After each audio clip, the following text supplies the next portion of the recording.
Loud. Okay, so in live, enable auto transcription. Okay.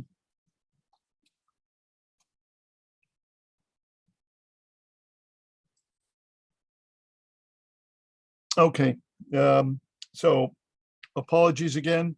So let me first discuss potential approaches to the final exam. So, and the final exam is only worth 30%. So you've already earned 70% of your credit. But the final exam is different in nature. Be sure and answer all the questions, including the sub questions, so you don't lose any points. So some questions may have 6 or 7 like sub questions. So, you know, try to answer them all. You have 5 questions, you only have to pick 2. So, you know, be sure and pick the ones that you're comfortable with. Yeah, and be disciplined.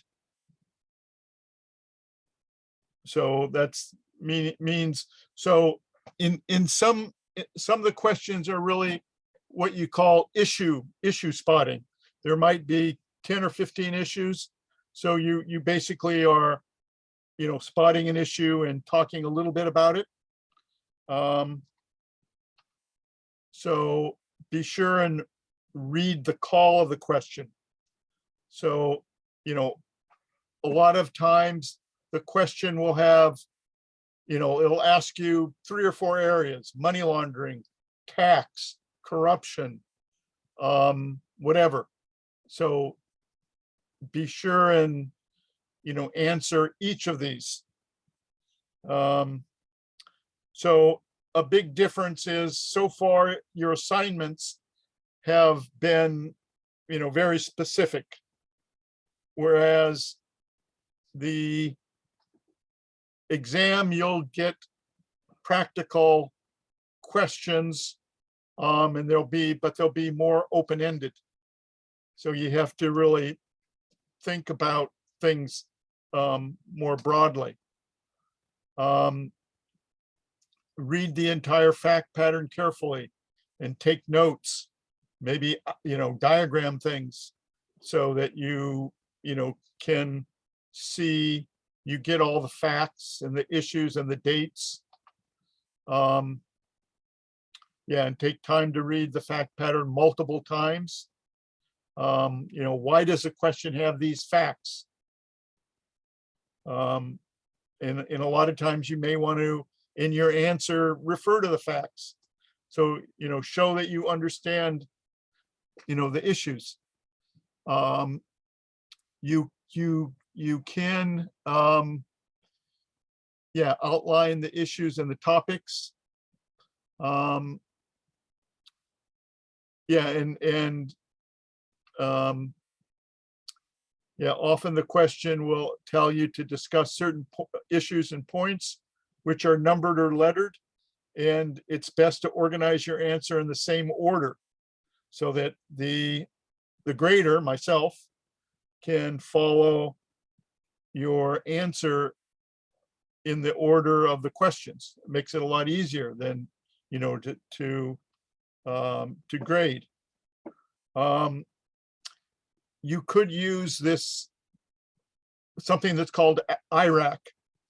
That's basically the way they tell you in the bar exams to, you know, use this method, where you state the issue presented, you state the applicable legal rules, and then you apply the legal rule to the facts of the question.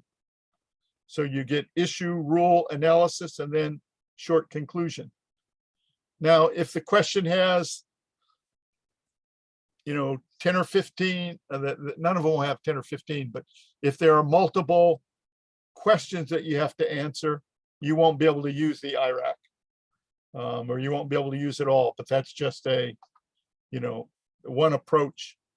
I mean, there's no, you know, exact approach. Yeah, so So like I say, the types of questions are intended to test whether students can identify different priorities of different parties and how their policies and actions may differ, especially because the law and the diplomacy may be at odds. So you might, have to take, the question may say, what if, answer the question as though you're Mr. A or party A, but then it'll say, what if you're party B, who has a, completely different point of view? So that's trying to test that, depending on who you are, you may have a different perspective on these issues. Okay, so yeah, so here's an example. In 2017, the exam asked, said you're the chief of staff to a member of the U.S. Congress in Texas with a hearing on transnational corruption. Some of his constituency is exerting pressure for more transparency, but others, including business, say they can't effectively compete with so much anti-corruption. So you're asked to tell the congressman how he or she can make improvements to the Foreign Corrupt Practices Act, how the U.S. can establish a better level playing field, and so forth. There'll be series of questions, or you sometimes the questions say, what are the pros and cons of different approaches? So, you're sometimes then asked to take different positions or to discuss different policy aspects. So instead of being the member of Congress, that question asks, what if you're the Chamber of Commerce? Of course, your answer would be business friendly. You're not so interested in transparency and anti-corruption. You're more interested in reducing your costs and reducing your potential liability. And that one question said, well, what if you're the US branch of Transparency International? So then you're going to be the opposite of the Chamber of Commerce. Yeah, so you may be asked to then gameplay. So any questions or comments? So the exam's going to be ready on the 25th, and it's due a few days later. Okay, so now your screen sharing, exit. Okay.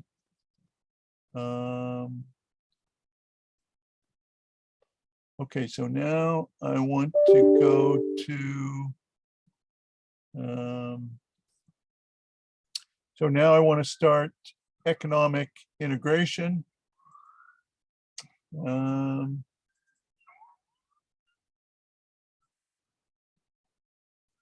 See.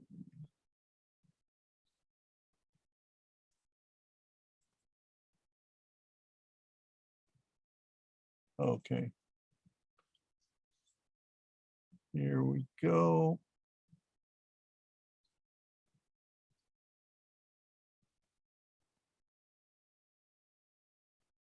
So there have been a lot of changes in the economic integration.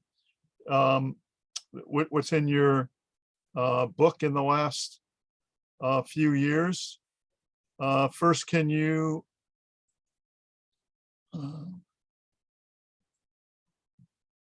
see my slides right now?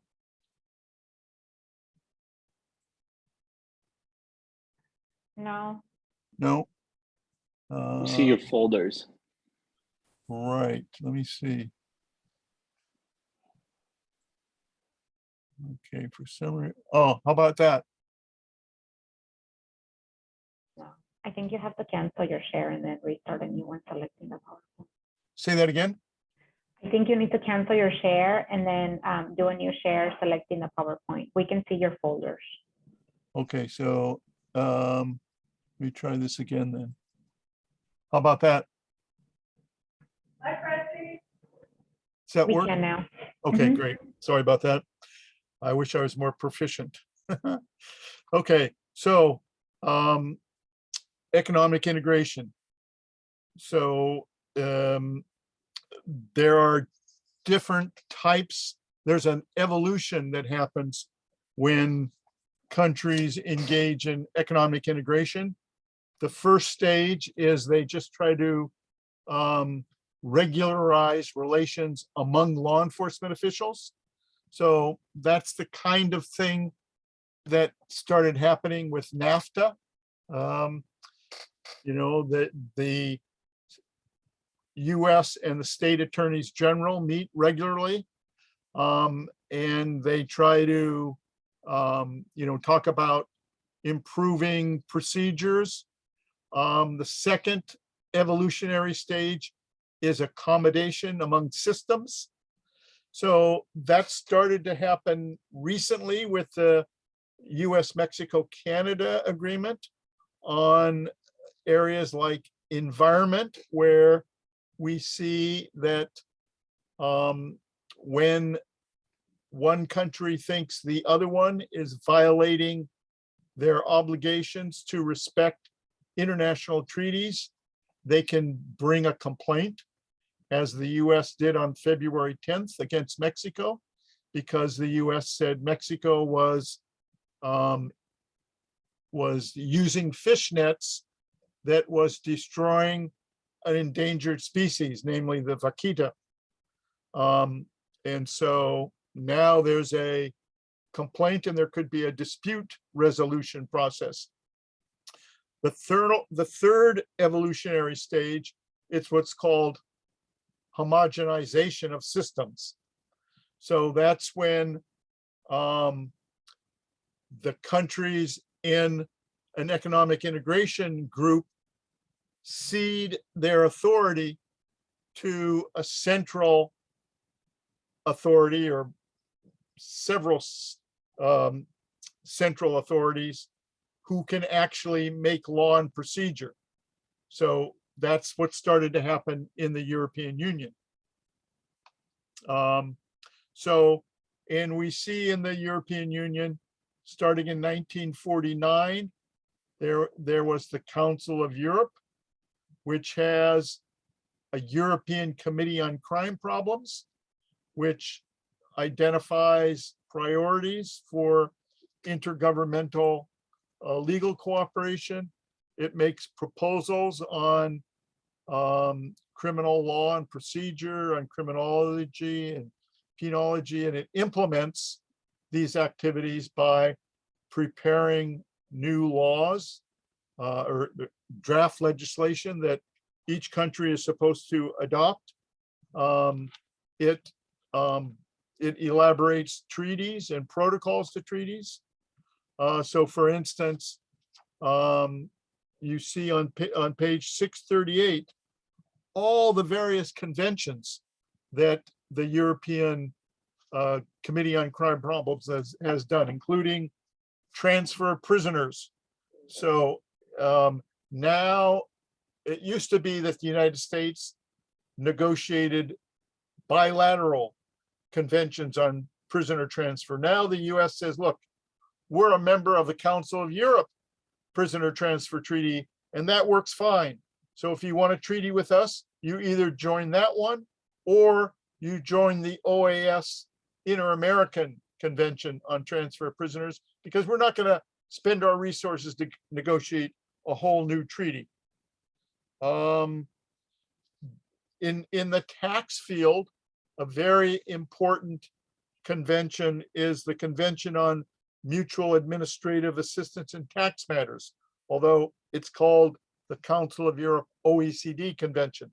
But that's another example of a Council of Europe convention that many countries outside of the Council of Europe have joined. Um, very important is the European Court of Human Rights.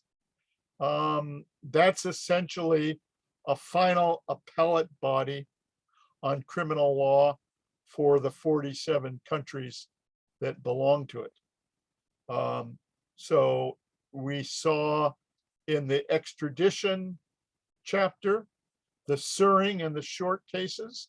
In the Suring case, you remember that the European Court of Human Rights told England, the UK, that it could not extradite the young German student unless the US, on behalf of the Commonwealth of Virginia, agreed that if they extradited him and they prosecuted and convicted him, they would not give him the death penalty.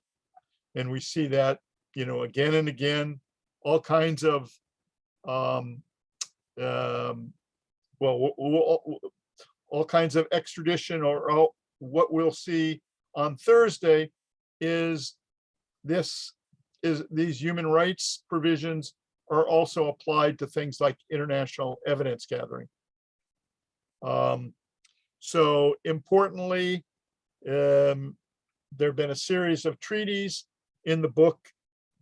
You have parts of the Schengen Agreement, which is a agreement between countries that are next to each other that help to adjust to having open borders by allowing police from one country to go into another country in hot pursuit of criminals, etc. And the Schengen Agreement has especially been controversial with respect to illegal migration, because the EU has the same controversies that the US has on its southern border, because the EU has had all kinds of illegal migrants from places like Syria, from places like all of Africa. And so that's a big controversial issue. In 2009, the Lisbon Treaty abolished the requirement of unanimity for criminal laws. So now the EU institutions, the Commission, the Council, the Parliament, they can make criminal law without having to be unanimous. And they're doing it on things like money laundering.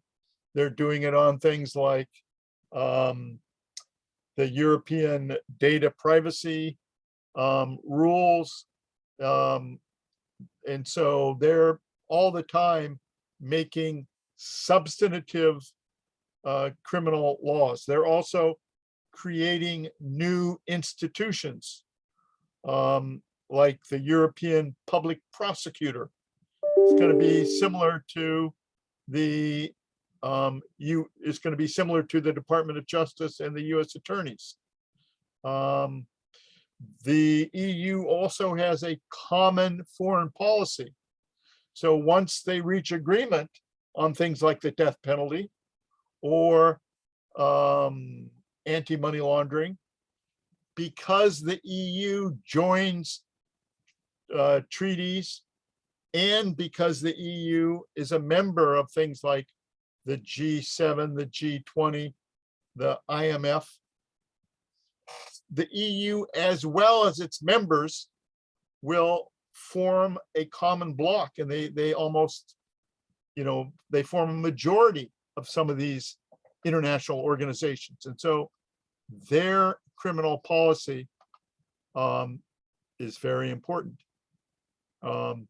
So, they make, substantive laws on everything from terrorism, trafficking in human beings, sexual exploitation of women and children, drug trafficking, arms trafficking, money laundering, corruption. I mean, you name it. And they do it. They also increasingly are telling members what to do in terms of procedure. You know, they're telling them they've got to introduce minimum criminal penalties. Or they're coming down on countries like Hungary and Poland because their criminal procedure is not meeting the minimum standards. Yeah, so they also cooperate on a micro level. So for instance, there was a big bust in the last few weeks of Albanian transnational organized crime, which was collaborating with an Italian mafia group to import cocaine from Colombia. And that's something that several countries' law enforcement started doing in 2017 and started investigating with Europol, the European Police Organization, which is the EU version of Interpol. So Europol helps with these joint investigations, and eventually they took down part of the Albanian mafia that was, importing all this cocaine. They've also introduced simplified versions of international evidence gathering. So instead of having the mutual assistance treaty, which, the Council of Europe has done a European Convention on Mutual Assistance, but now the EU also has a European arrest warrant, which is simpler and makes it easier to arrest people for serious crimes that have been committed in the EU when another EU member wants this evidence. And they also have a European arrest warrant. So, when I mentioned the former US diplomat who also worked for the CIA that was arrested in Portugal and then sent to Italy, where she was wanted for conspiring to kidnap Omar Abu, Portugal used the European arrest warrant to surrender her. To both arrest and surrender her. And, in the EU, this experiment involves common law countries like Ireland, used to involve the UK before Brexit, along with civil law countries. And you have, countries that are, somewhere in between. So they've had to, figure out ways to harmonize the common law versus civil law. You have the European Court of you have a number of EU institutions. So the European Court of Justice all the time adjudicates disputes over criminal law. So the Belgian bar went to the European Court and said, look, we don't have to do these suspicious activity reports in the customer due diligence because we're lawyers. We've got the client confidentiality. European Court of Justice said, too bad. You have that client confidentiality when you're litigating, when you're serving as a defense lawyer in a criminal case, but when you're acting as a real estate advisor or you're forming new companies or you're doing mergers and acquisitions, you don't have that client confidentiality. You're basically like a financial institution, a gatekeeper, and therefore you've got to comply with the directive. When Austria was not complying with abolishing secret savings account, the commission said, look, we told you last year to do this. 12 months have gone by, you haven't complied. We give you another 60 days, and then we're taking you to court. we're taking you to the European Court of Justice, and we can try to get sanctions against you. So finally, Austria said, okay, we will comply. So there's Europol, there's Eurojust. Eurojust is a organization wherein national prosecutors, magistrates, and police officers are detached from member states, and they serve in, the Eurojust. So that what that means is that when there's a joint investigation and they need to seize assets or they need to do a search warrant, they have at Eurojust, let's say they're going to do it in Italy and France. Italy and France will have seconded to Eurojust their prosecutors and their magistrates. So they'll say, okay, what do we need to do in Italy to seize this property? Because we want to do, a clandestine takedown of this dark web organization. And so, the prosecutors and the magistrate will tell them, exactly what they need to do to comply with Italian or whatever law it's going to be. There's also, and by the way, there's a Eurojust here in DC, so that between the US and the EU, they have the Eurojust. There's a European Justice and Home Affairs Council, which meets every other month. These are basically the ministers of criminal law, and they talk about everything from treaties to how are we going to more effectively cooperate with these Yanks. These Yanks won't respect the European data privacy, but yet they want us to cooperate. So they talk about not only internal but also external issues, and they regularly meet with the United States, and they talk to the United States Department of Justice about a whole panoply of international criminal issues and how they can more effectively cooperate and work together. It sometimes takes them 2 or 3 years to effectively resolve different issues, but they go about it very very professionally. There's a European anti-fraud office which investigates fraud against the community. So these are often subsidies that are given to countries and where there's fraud, or it could be fraud with respect to the VAT, the value added tax.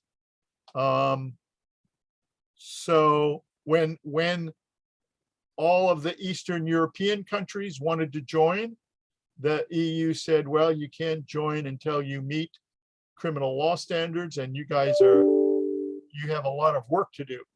So we'll give you, 2 or 3 years where we will monitor and evaluate your progress in terms of meeting our standards. And if you do, then we will let you in. Well, they bent a little bit the standards to be truthful. And some of the Central and Eastern European countries, it's still a work in progress. So what about the Western Hemisphere?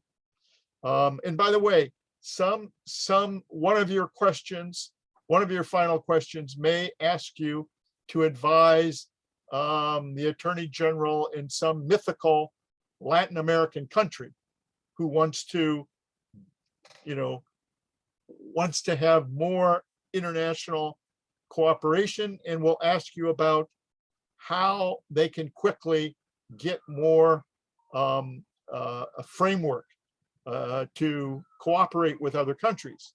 And you might be asked to tell them about both the international and the regional agreements. So here's some of these agreements, and I put a link to them. The Inter-American Anti-Corruption Convention. Remember, we talked about that in our module on transnational corruption, and some of the provisions are in that chapter. There's also an Inter-American Convention on Mutual Assistance in Criminal Matters, which we'll talk about very briefly on Thursday. There's an Inter-American Convention on Extradition. And there's also the convention that I mentioned, the Inter-American Convention on Serving Criminal Sentences Abroad.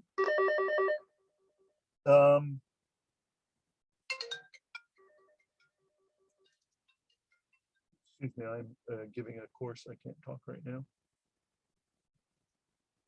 That's all right.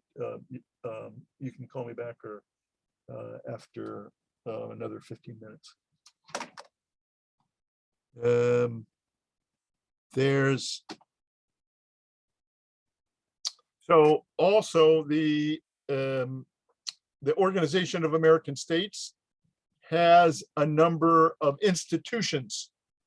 So for instance, there's the Inter-American Juridical Committee, which is a legal advisory body, but unlike the European Committee on Crime Problems, it meets once a year for about a week in Rio de Janeiro.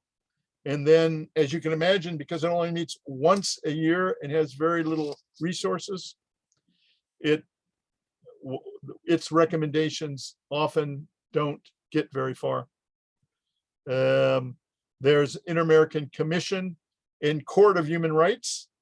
There's the Inter-American Drug Abuse Control Commission. There's the Inter-American Defense Board. There is something called REMJA, which is the Spanish acronym. It means Reunion Extraordinary of the Ministers of Justice of the Americas. Reunión Extraordinaria de los Ministerios de Justicia de las Americas. So that meets periodically and talks about everything from treaties to procedures, but its recommendations have to be adopted by the larger body of the OAS. I think it's by the council before they're adopted. And so, and again, because it only meets every other year, it's what it does is not that great compared to the European Committee on Crime Problems. Every now and then there are ad hoc committees formed, like the Inter-American Committee Against Terrorism. So in terms of the Inter-American Human Rights System, the Commission conducts on-site investigations of human rights conditions when it receives complaints.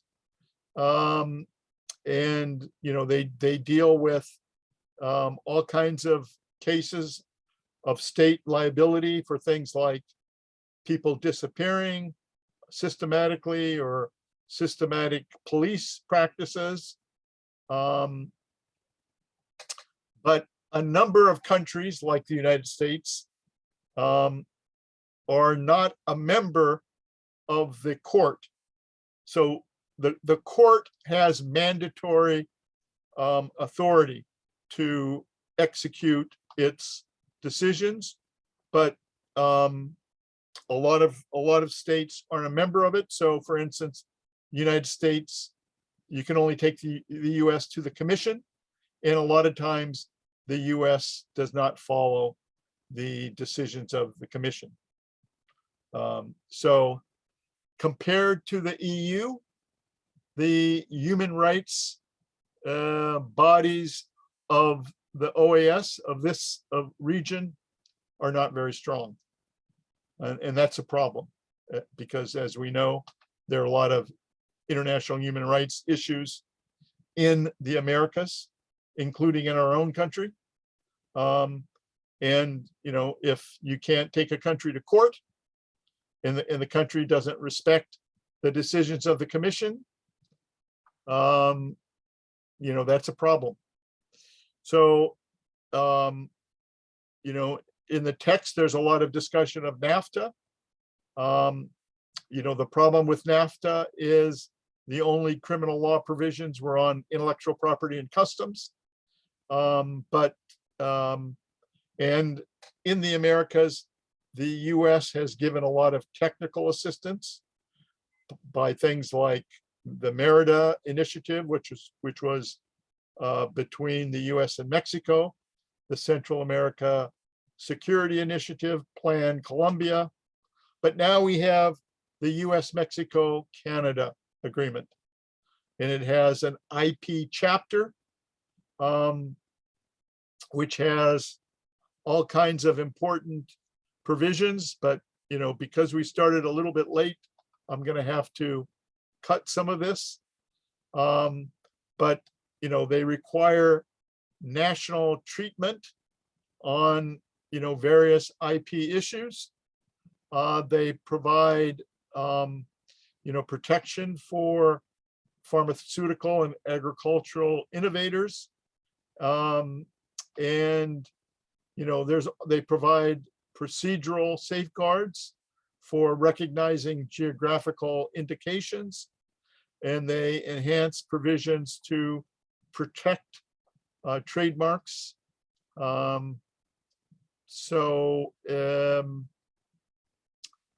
Yeah, and they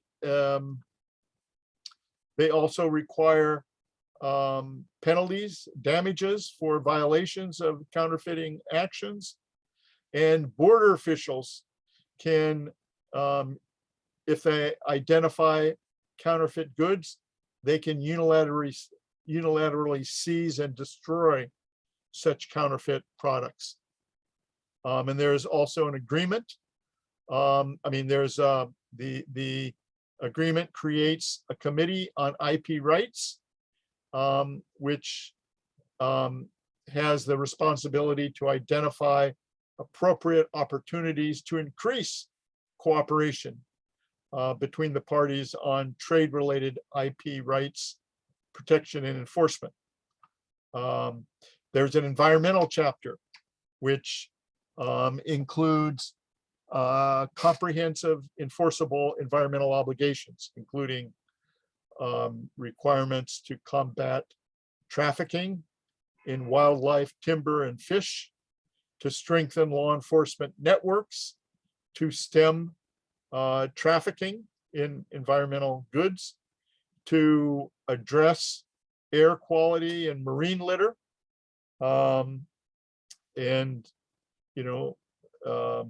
This is, of course, important if you're on the border. It also prohibits illegal, unprotected and unregulated fishing, or I should say unreported and unregulated fishing. It also provides more authority for customs inspections on shipments containing wild fauna and flora at ports of entry, and contains provisions to protect marine habitat. And then there's also requirements to improve air quality and support sustainable forest management. And the parties must implement 7 multilateral environmental agreements, such as the CITES agreement. And it also provides for public participation on environmental cooperation. There's a separate environment cooperation and customs verification agreement that will help strengthen efforts to combat trade in illegally taken wildlife, fish, and timber. So the environmental groups made ratification contingent on these environmental agreements. Yeah, so all of those are very important. So as we discussed last week, on February 10, the US Trade Representative requested environmental consultations with Mexico. with respect to alleged violations of CITES because of the killing of vaquita in the upper Gulf of California. So also there are better opportunities now to also be able to sue Mexico over, or not just Mexico, all the parties over environmental policies in tribunals. And so, bottom line is that the US-Mexico-Canada agreement strengthens significantly the IP and environmental protections. You also see criminal provisions now in other economic integration agreements. So I use the Caribbean Community as an example. Right before the World Cricket matches, I think it was in right around 2007, the CARICOM did a travel card. They did a maritime and airspace agreement, and they did an arrest warrant treaty similar to the European arrest warrant. There's also the Association of Caribbean Commissioners of Police, which the US Association of Chiefs of Police have helped to start in order to try to upgrade the standards of policing in the Caribbean. And there's a couple of Caribbean regional enforcement organizations that try to carry out international enforcement within the CARICOM. There's also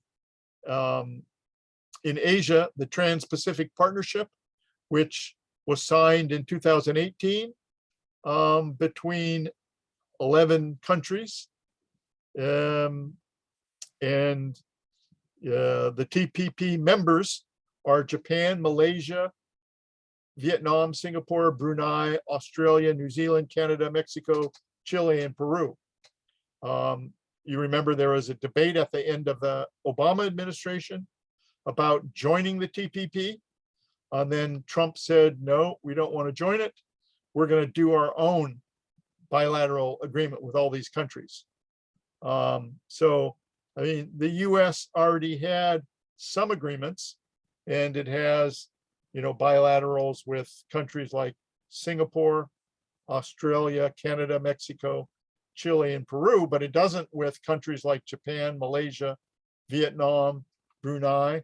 So the TPP has provisions on anti-corruption. It has provisions on intellectual property, in some ways stronger than the US, Mexico, Canada. It also has criminal penalties for trade secret theft. It also has provisions on trademark counterfeiting, copyright privacy, enforcement in the digital environment. And there's all kinds of cooperation activities. And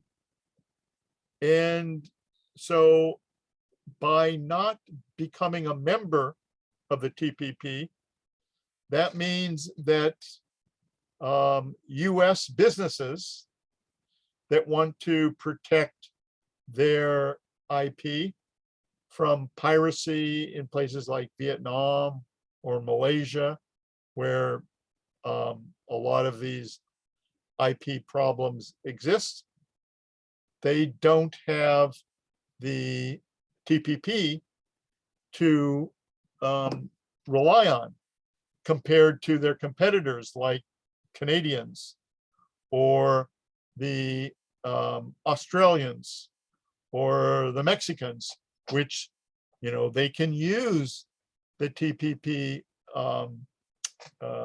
institutions and provisions to protect their IP.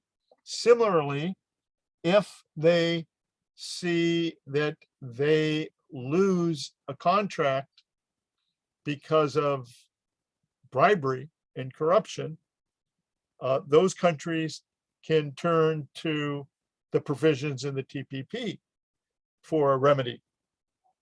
The US can't. The US is going to have to rely on the UN Convention against corruption. And so, this is, an ongoing issue, because even though the Biden administration is supposedly more for globalization and global institutions and free trade, we see that the Biden administration is also very much protectionist and is worried about losing the support of workers, and therefore also is very timid when it comes to the potential of joining the TPP. And although the Biden administration has made a priority competing with the Chinese, the PRC, we see that the Chinese have its own free trade agreement in Asia. And of course, it has its own development bank, not to mention the Belt, the Road and Belt Initiative, whereby it gives all kinds of development assistance to the countries of the region. And so the US is having trouble competing with the Chinese in Asia in these areas. And frankly, the US is having trouble competing with the Chinese in the Western Hemisphere. I mean, I do a lot of work in the Caribbean. There's been no big Caribbean project in the last 5 or 10 years that has not had Chinese financing, whether it is a soccer stadium in Barbados, the biggest hotel in the Bahamas, ports in the region. They all have Chinese financing.